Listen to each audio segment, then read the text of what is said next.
What's going on, everybody? It's your boy Tim, the Credit Tech.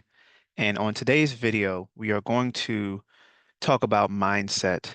Um, when we come up, generally speaking, we have our challenges that we go through on a day-to-day basis, and sometimes those challenges impact our mindset, whether it's a challenge in business, trying to overcome an obstacle to get to your next plateau or your next, investment breakthrough.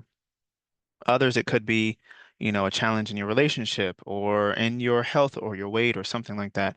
We all go through challenges that we have to overcome. They're there for us to overcome. Sometimes we get stuck in those challenges because of our mindset, and especially on the financial side. So in today's video, we're going to be going over the three debilitating money mindsets that keep you broke. Okay, let's go ahead and get started. All right, guys. So the three debilitating money mindsets keeping you broke. Transform your mindset, transform your money, transform your life. All right. So the very first mindset that we're going to be speaking to is it can't happen for me. This is a limiting belief that doesn't normally just start by itself. Usually it comes from somewhere. So the origins of that thought where you were like, man, you know what? This is just not for me. I'm not the one. I'm not the one who can do the thing.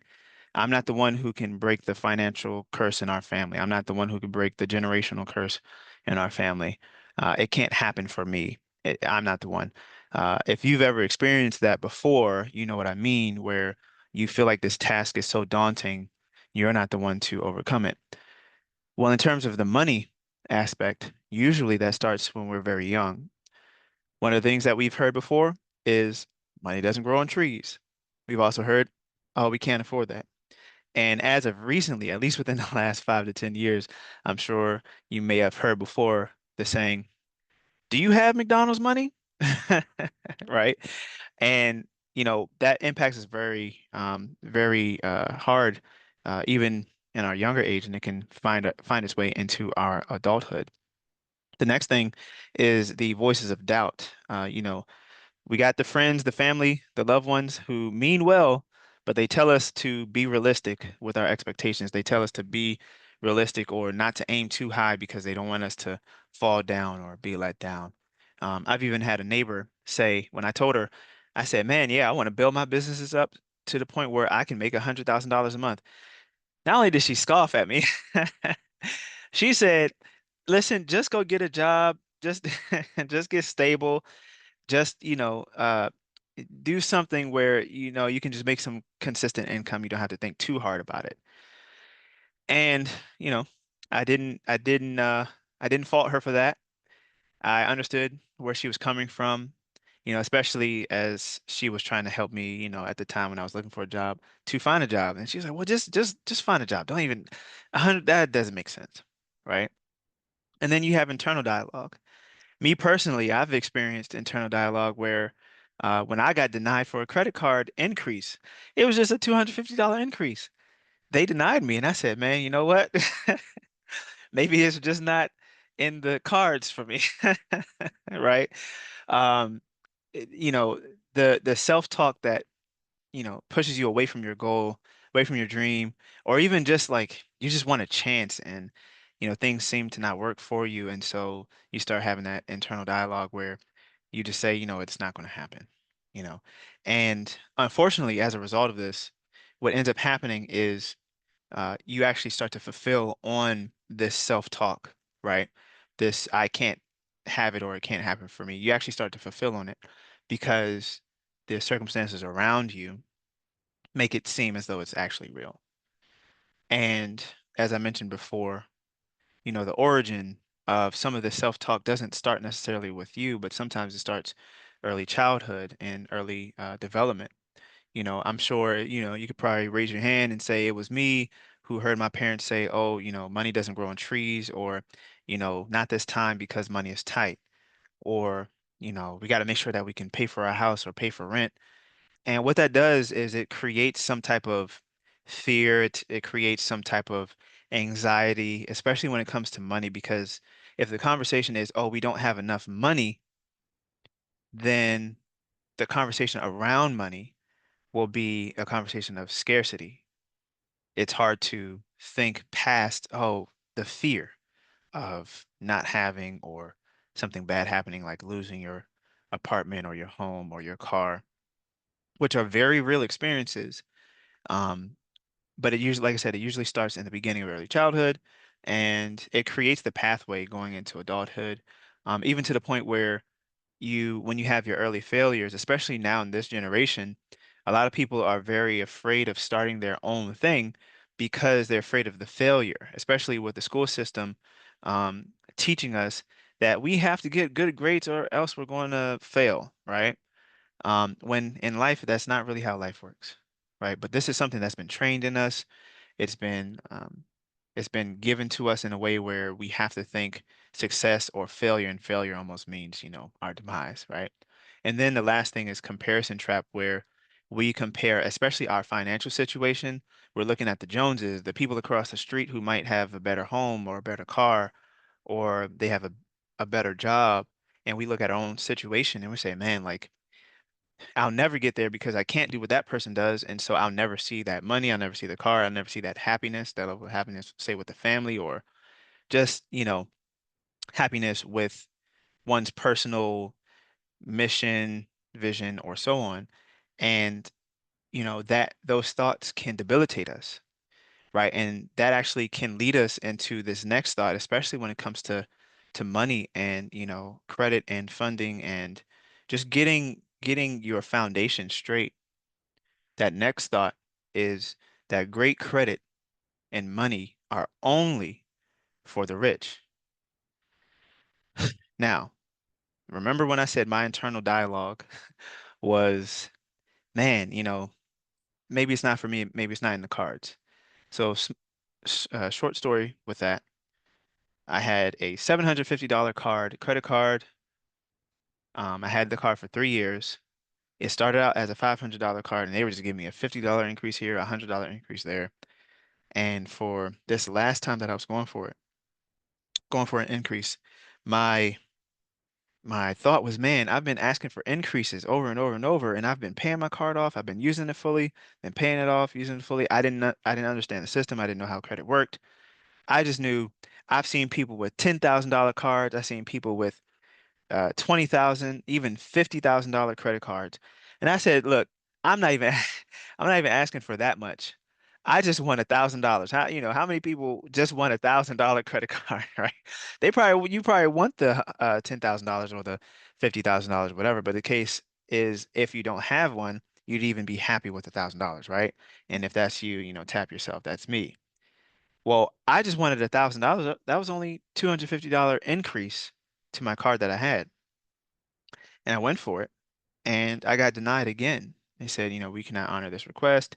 We'll send out information to let why you didn't get approved. In that moment, for me, that was a moment where I even said, maybe it's not just in the cards for me, no pun intended. Maybe it's literally like maybe this credit thing really is for the rich. Maybe it really is for the wealthy. Maybe good credit, big cards, the nice houses, all that, maybe the big money, all that, maybe it's just for the rich. And you know what? I'll just accept where I'm at because that's just what it felt like. That's just what it felt like. You might have felt like that before as well. Like, man, why am I not getting approved for the loans? Or why am I not getting access to the credit cards? Or why am I not getting considered because my credit is bad? Or your credit could be good, just you might not know what to do with it, right? Well, it's not just false, it's a lie, right? It it's a dangerous thing to believe because it would keep us from actually moving forward, taking any chances, right? If we think that, status is the only reason why people get access to stuff, then we would never go after, what we're trying to accomplish. And so what is the truth? The truth is, you know, well, first, the wealthy have perfect credit and the game is rigged. That's not true. There are some wealthy people that I know who have had to get their credit fixed first before they can do anything with it. The game is rigged. Listen, if the game was rigged, the good news is that there's a playbook on how to play the game, right? And so reality is great credit is a learnable skill. I learned it, you can learn it too. While it while it does take time to learn, it's not difficult once you put your effort into it. And money follows those who master the fundamentals 100%. If you're willing to discover what it takes to overcome, you're going to find the answer. So here's a quick credit formula. This is something that you might be experiencing yourself even right now. So we'll go through it right quick. The credit challenges that you might have high utilization. That's over 30%. When the banks see that, they don't like seeing 30% or higher. They say, "Oh, you're a high risk at that point," and so you can get denied from getting any credit. If you have any late payments or missed payments, kind of same thing, you will be less likely to get it because usually one late payment can drop your score anywhere between 50 to 100 points plus just on that one offense. Imagine if you had it across the board. The more you stack up on your late payments and negative remarks, the worse it gets. Also, no history or too many inquiries. Let's deal with the no history. I had a client who had little history, barely had anything on his report because he was young. He's still young. He's anywhere between, let's say, 20 to 25, right? And he doesn't have too much on his record. He barely has any loans on his account. And so what I did for him, because he was getting denied, he came to me, he was like, "Yo, Tim, I'm getting denied left and right. I haven't applied yet, but even the pre-approvals, I'm getting denied. They're saying I don't have enough on my report." I said, "Okay, let's see what we can do." I got him connected to a specific lender. They looked at his profile. They asked him how much money could he put up. He put up his money and he was able to get funded for his car. He was able to get a car loan and he didn't even have to use the money that he had available. They were able to take his credit and what we were able to help build up for him and get him a loan, and he was able to get the car that he actually wanted, which was great. As far as too many inquiries, if you're going after credit cards and loans left and right, man, they're gonna be like, this dude is hungry for money, or this lady, she crazy. She want to get all our money, and she's asking every other bank, he's asking every other bank for money, right? They're gonna see that, and that's a red flag for them. They're like, oh no, we don't want to deal with that. And then finally, the last one is old collections. It don't matter if it's old collections, new collections, old charge-offs, new charge-offs. It don't matter. If you have anything on your report, especially if it's recent, the banks, the lenders, they're going to be wary of, giving you anything. Why? Because you're showing that, if you let your account get to that point, you're showing that, man, I don't think we can trust this person with our money because they're already showing that they haven't been able to manage it effectively, right? And here's the thing. What's one of the key takeaways, even before I get to the fixes, right? Credit reflects your habits, not your worth. Credit reflects your habits, not your worth, right? If you change your habits, you'll transform your scores. You'll get access to the funding that you're desiring, that you deserve even. And so let's go through it right quick. Pay down your balances. I don't care what it takes. Of course, all legally, right? We ain't doing no funny stuff. If you got to get, an extra job, if you got to work more at your job, I recommend working more at your job versus getting an extra job. Recommend working more at your job. Get paid extra at your job. Take on a side hustle if you have to. Um, uh, Start selling stuff from your house if you have to. Like get rid of your distractions. If you got to sell your TV, if you got to sell your game system, don't worry. There are going to be more game systems and TVs that come out, fellas, and ladies who play the games and stuff. If you have to sell just, some stuff just to get the debt off of you, right? You can even see after you take care of everything else, see if you can get a personal loan, pay down some of your credit card debt, revolving debt, right? If you're one of the people who have a hard time with making payments on time, just go ahead and throw on automatic payment, yo. It's okay. Don't let don't let late payments kill you, man. It's okay to put it on automatic. Listen, if you're not good with money, but you make a lot of it, just go ahead, put on automatic payments. This isn't financial advice, right? I'm not a financial advisor, but I'm just saying this will help take care of a lot of your headache. Why? Because you won't have to think about it, and you already know it'll be taken care of. Why? Because you took the proper steps. This is talking about taking the proper steps, building your habit, and going from there. Okay. Dispute any inaccurate items on your credit report. Listen, you can go to Experian, TransUnion, Equifax. You can get a free report from them. They will tell you, they will show you on your report everything that's on there. If you get the information from there, you can look through all of your information and see if there's any errors. Is your name correct? Do you have old addresses, old phone numbers? Your birthday, is your birthday correct? Anything that doesn't look right on your personal information, go ahead and knock that out. Equifax, TransUnion, Experian. Hey, listen, my name is John Doe. You got John Bro on here. My name is Jane Doe. You got Jane Yo on here, right? Um, it's one of the most important things. Why? Because if the banks see that you have misinformation or inaccurate information about your name, your address, your place of work, you should only have one name across the board. My name is Timothy Young. Timothy Young, Timothy Young, Timothy Young, across all three bureaus. One address across all three bureaus. One job across all three bureaus. If you have any old jobs, any old addresses, any old names, get rid of them. Tell them, hey, this is no longer accurate. Doesn't matter if you used to live there anymore. Get rid of it. Okay. And then last couple of things, you have become an authorized user. This one helps definitely with your score. It helps with your score. Why? Because it reports credit age. As you see for the credit challenge, one of the issues is not having history. If you become an authorized user, the history from that person who you're getting authorized to be on their account for, that will help increase your credit age. It'll help create a new account on your profile. You don't get access to their cards or anything personal information, uh, but they can get their report on your report, and that'll help increase your score as well as your age and so on. And then lastly, just something quick is just time and consistency.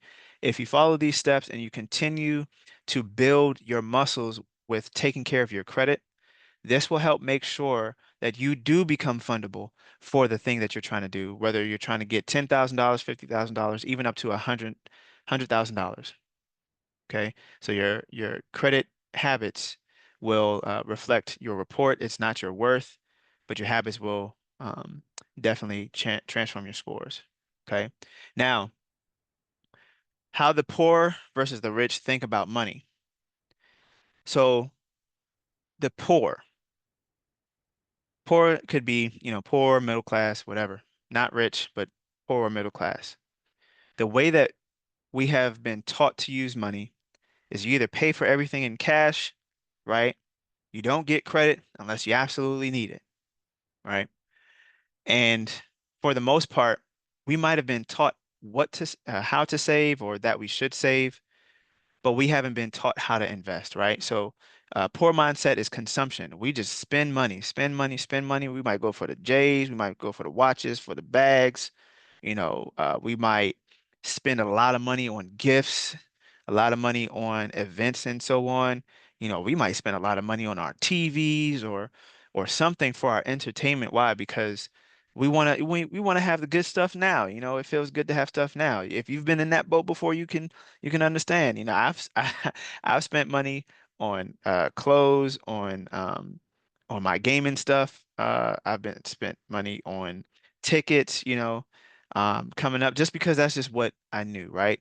I've had a couple of cars that I've gone through just because, like, oh yeah, you should have a car. Not saying anything's wrong with having a car.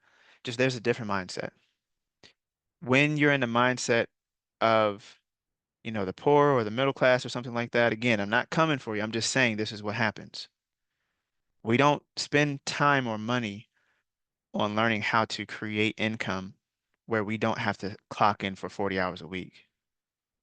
We take our credit and we use it for anything and everything. I'm a perfect example. I've had a lot of credit and I've used it, I've mismanaged it, and I did what I could with it. I've been on both ends of the spectrum where I've invested and I also used a little bit too much, right? And that's due to a mindset thing. That's due to not knowing how to use our money. And then what happens? We end up exchanging our time for money. We don't know how to leverage our ability, our skills, what we have already available to us. And th that keeps us on that hamster wheel where We always got to work, always got to work, always got to work, always got to work. Listen, nowadays, whether you have pension or Social Security, you're not going to be able to survive too much longer off of that as the years go by. Why? Because things are getting more expensive and our dollar is stretching thin. We won't be able to spend as much money towards that thing. If you've had that concern, listen, you're not thinking wrong. There is a concern about how much money, how far your dollar can go, right? And this is where the rich start changing their mind. They think differently. They pay themselves first. So what does that look like? My general rule of thumb that I've been adopting within the last couple of years is when I get my paycheck, let's say I get paid $1,000, I'm giving my 10% to God because He said the first fruits, meaning the first $100 out of that thousand belongs to Him, right? And I'm like, look, God, help me to do it in the right order because I want to give what's His because 10% is in God's hands is worth more than 100% in mine. And so I believe that without a shadow of a doubt. So I pay God first, and then I pay myself first before I pay any other bills. That's my adaptation method. Like I take another $100 out of that thousand and I give it to myself and I put it somewhere else, right? The reason why is because we want to get into a place where we start seeing money not just pile up, but we want to get used to taking our money and putting it to good use, right? You can invest automatically. The rich, what they do is they take their money that they make in their business and they automatically um, either diversify it or they pour it head in on one investment that they have that they're building. And usually that investment is making themselves more money, like a real estate property, or maybe they have a rental car business, or they have stocks that pay out dividends, right? A dividend is money that comes from the stock that pays you uh, annually, biannually, quarterly, monthly. Some of them even pay weekly, right? They buy those assets and they use their credit. Did you know you could buy a property with a credit card? If you had enough money, you could do that. They build systems for passive income. Listen, I want you to do this right quick. Take a second and think. Let's say one bill that you have in your house. Let's take your mortgage or your rental bill. Let's say it's $1,000. I know that's not a lot, but let's use easy money. And let's just say you had some kind of asset, whether it's a rental property, you had some stocks or ETFs or something like that that were giving you dividends. And imagine you only have to pay that bill one time a month, and it's $1,000. And imagine that either this property or this dividend or whatever else that's making money for you without you having to be there, imagine that is able to take care of your mortgage or your rental bill. $1,000 a month over here, and your mortgage is taken care of, your rental is taken care of. How much better would you feel? If you would feel good, raise your hand. Say, I would feel good, and say, I want that. But where does it start? You can't just jump into it. Why? Because you still have to deal with this, right? And so, one thing that Robert Kiyosaki says is the wealthy buys assets, the poor buys liabilities. Just to break that down, assets is anything that you pay for one time and it makes you money over time. A liability is something that you buy and you have to pay for it over time consistently. So that would be like a car, that would be a house, that would be anything that you put on your credit card that you don't pay off right away, right? If it doesn't make you money, or if you're not making money over how much you owe, it is not an asset, it is a liability. Yes, even a home can become a liability because it is a bill. But if you're able to turn your home into a asset by, let's say, like right now, I'm recording in my home, and if I do any programs or any business deals or anything like that from my home, guess what? If it covers my rent or my mortgage or whatever I have to pay, guess what? It's covered. That's an asset, right? So this space that I'm in is an asset. Cool. The second thing, Myron Golden, he said something along the lines of your mindset sets the ceiling, and your skill or your strategy or both will be the thing that breaks it. Okay. So if you're able to change your mindset, you'll change your money. And if you change your money, you'll change your life. So you don't need permission to think differently. You don't need anybody to tell you, hey, you shouldn't think like that. You shouldn't think about coming out of where you are. Why? Because you get the choice. You get to decide. If you want better for yourself, you have to decide today, right? But we have to start attacking those thoughts that want to keep us down. You have to decide that wealth is available to you. Money is out there. Listen, this might sound like a crazy number, but the stock market does trillions of dollars a day. When I found that out, I said, man, if they're doing $1 trillion a day, I can at least find a million somewhere in there, right? There's a ton of money out there, especially because, especially in the US, they're still printing money. Like so there's no way that you can't qualify for it. You just have to have the right mindset. If you commit your way to learning how wealth is created and building that skill, you'll never be without money. You'll never be without some type of foundation. Why? Because once you learn a skill and you build on it and you cultivate that skill, nobody can take that from you. As a matter of fact, not only can nobody take that from you, you can actually start teaching people that skill, especially if you're effective at it. And building your financial house will be the most critical thing that you can do for yourself and your family. Why? Because your financial literacy will bring you to your riches, which will bring your structure, your freedom, everything. Okay. Now let's deal with the last thing, because this is where a lot of people get stuck. They say, it's too hard to start, or what if I fail? The other day, had a text message come in the men's group, and gentleman said, I'm a little bit afraid of not knowing where to go or what to do. The normal thing, when you want to start a business, you're not sure how you're going to overcome the initial start, or you might get started, but you're concerned about failing, right? The problem with this specific area, one, first and foremost, we all deal with that. We all are afraid of getting started. Or if we get started, we're afraid of failure. And if we're not afraid of failure, something happens, like analysis paralysis. We get stuck in our minds thinking. I deal with this sometimes here and there. We think so much about the process and we're trying to figure out, well, what do I do first? Man, and it feels like it's really heavy. And you get paralyzed because it's like, I don't know what to do, right? Fear of failure. What you're actually afraid of isn't the failure itself. Why? Because you've fallen down. You've probably fallen down. If you've fallen down, let's say, because you might not be as clumsy as I've been, right? Um, if you've tied your shoe and you fell because you tripped over your shoe, you fall flat on your face and you're in front of a whole bunch of people, right? And you might have been running, let's just say. Does that mean you'll never put your shoes on again? Does that mean you'll never run again? Does that mean you'll never run again in front of a crowd of people? Probably not. And just because it happened, the moment was so fleeting, but what happens is we get stuck up here. And so we get stuck with anxiety thinking about what we don't want to happen. That's really what fear of failure is, right? It's not to say that real situations can't happen. It's just to say until they do, don't think about it. Think about, and I'm not saying don't prepare, but I'm saying don't focus on it, right? And if you're waiting for the perfect time, you ever heard somebody say, man, that was timed perfectly? Here's the thing. Was the planned perfect timing timed perfectly because it was planned perfectly for it to be timed? Or did things line up so perfectly that because it happened in the way that it did, no one could have expected it to happen that way to the point where no matter what, it just felt so perfect, right?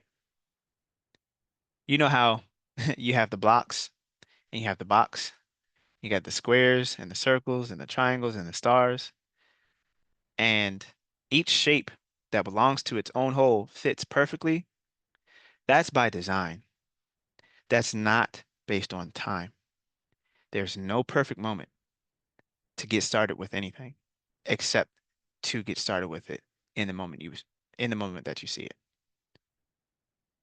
Especially if you want to see it through to fruition, you want to see the fruits of it, you want to see it grow. There's no perfect time. Here's the thing. You don't even need to wait for permission, as I said in the last one. If you're waiting for permission to get it started, or you're waiting for the perfect time, you don't need it, but here it is. Get started now. Stop waiting. Podcasts, businesses, relationships that you're looking to start for yourself. Anything, new job. Stop waiting. Nobody's going to give you the okay. And if you're waiting for the okay, you're giving away your power to get things started. You have already been given everything that you need to get started. If you lack something, if you lack a skill, guess what? You can read a book, you can watch some videos, go get started, right? What you focus on will be exactly what happens. Why? Because your energy is being poured into that thing. So that's why you can have anxiety or you can have excitement. Anxiety is the fear of experiencing that thing that you don't want to experience in the future, but it's not real fear, right? Real fear is I'm walking down the street and a dog comes running at me. I ain't never seen this dog a day in my life. How many people have experienced that? I've experienced that. I don't know if you've experienced that. If you've experienced that, say me. I've experienced that, right? That's real fear. But anxiety is like, yo, I see something happening in the future and it hasn't even happened yet. And so our body has a physical reaction. Our heart starts palpitating, our head and our hands start sweating, you know? And it's not even real yet. But like even now, just talking about it, I could feel, you know what I mean? My hands getting sweaty or whatever.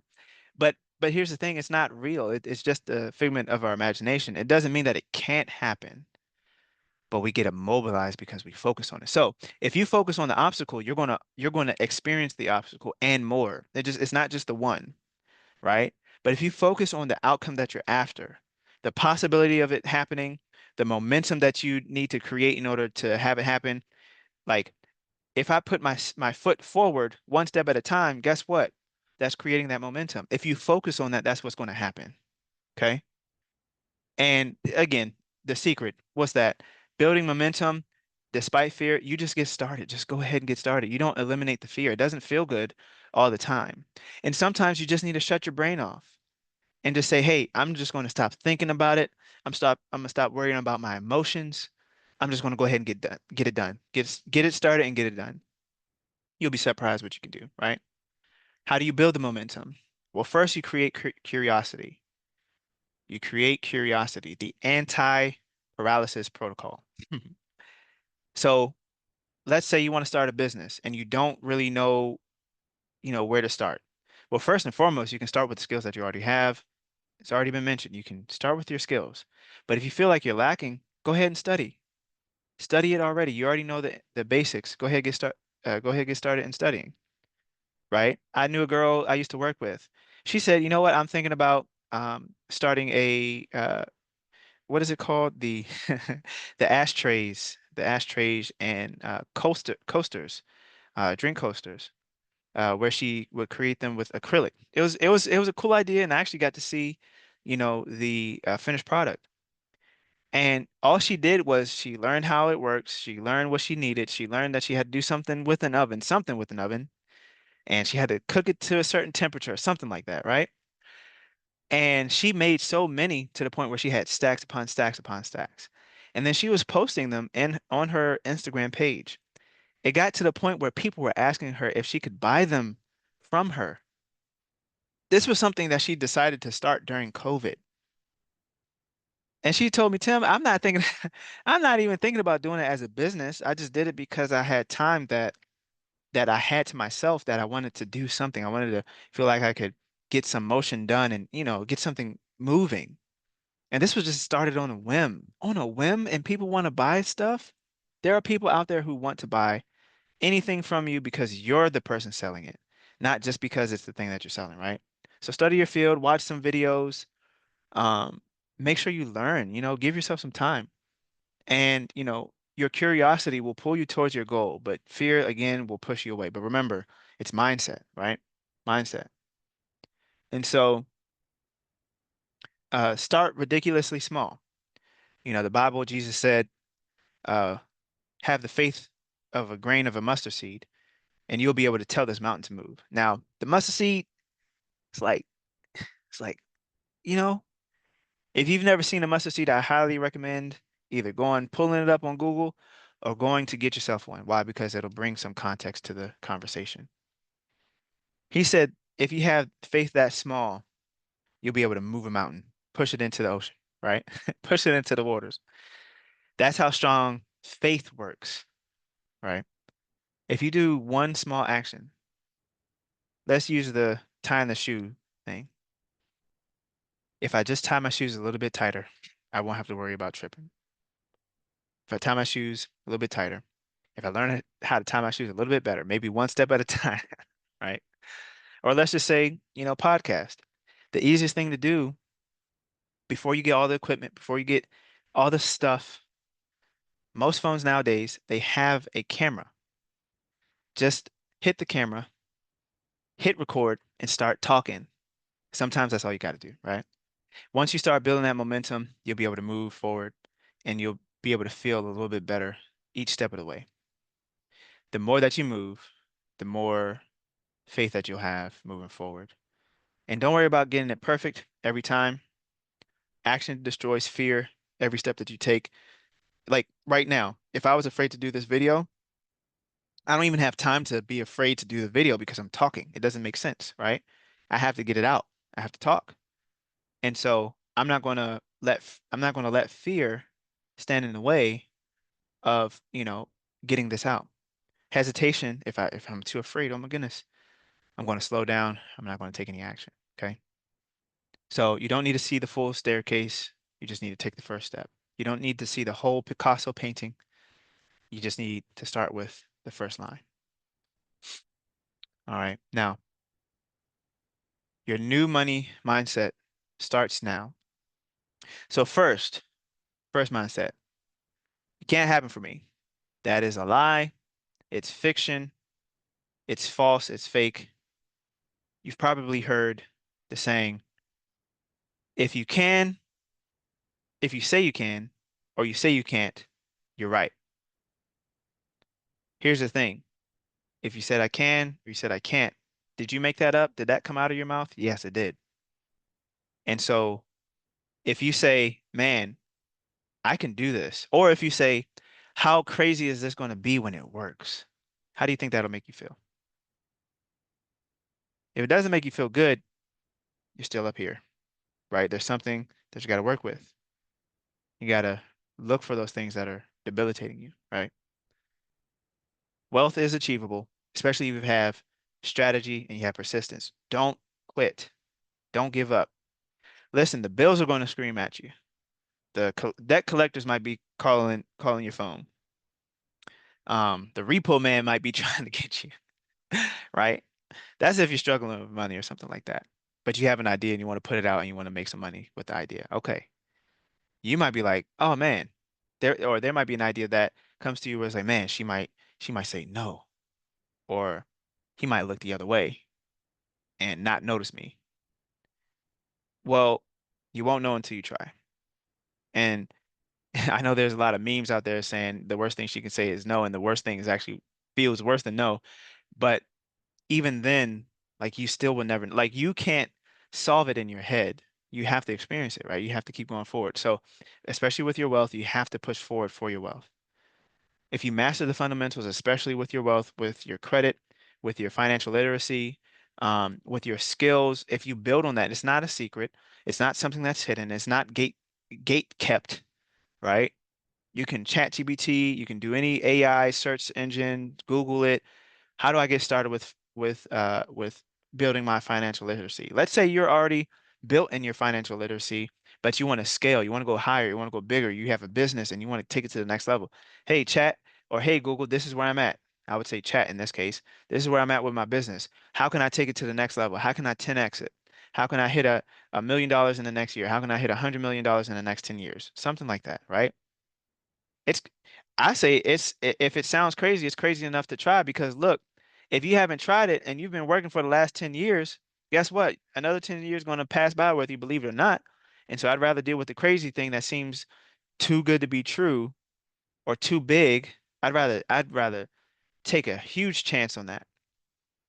Why? Because I've already seen what hasn't happened and I want to see what is possible.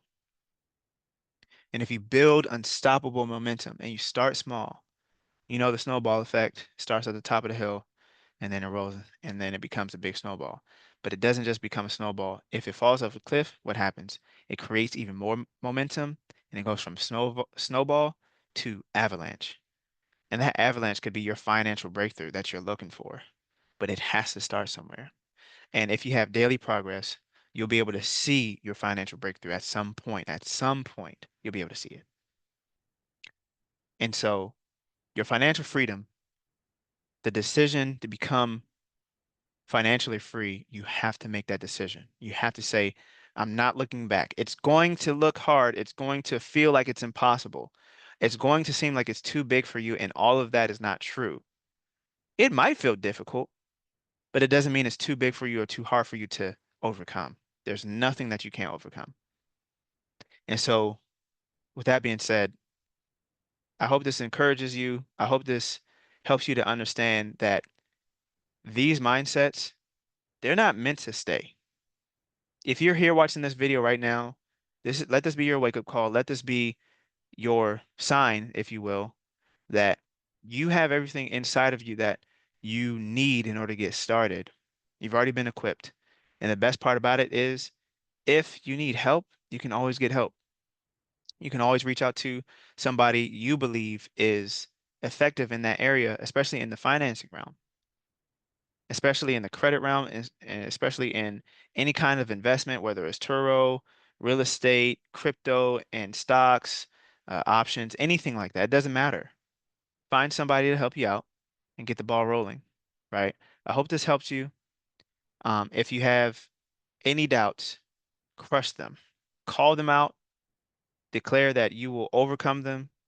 Declare that you will no longer be in your financial lack, but you will reach for, aim for, and access your financial abundance. Go after it. And while you're on your financial journey, as it continues, if you want to get more information like this, if you want to have more breakthroughs, continue to follow me, like, subscribe, follow. I'm Tim the Credit Tech on all platforms, Instagram, Facebook, here on YouTube, TikTok, Twitter. Guys, this is your moment. This is your time. I'm so happy that I'm able to help you through your journey. And until next time, guys, I'll see you then. Take care.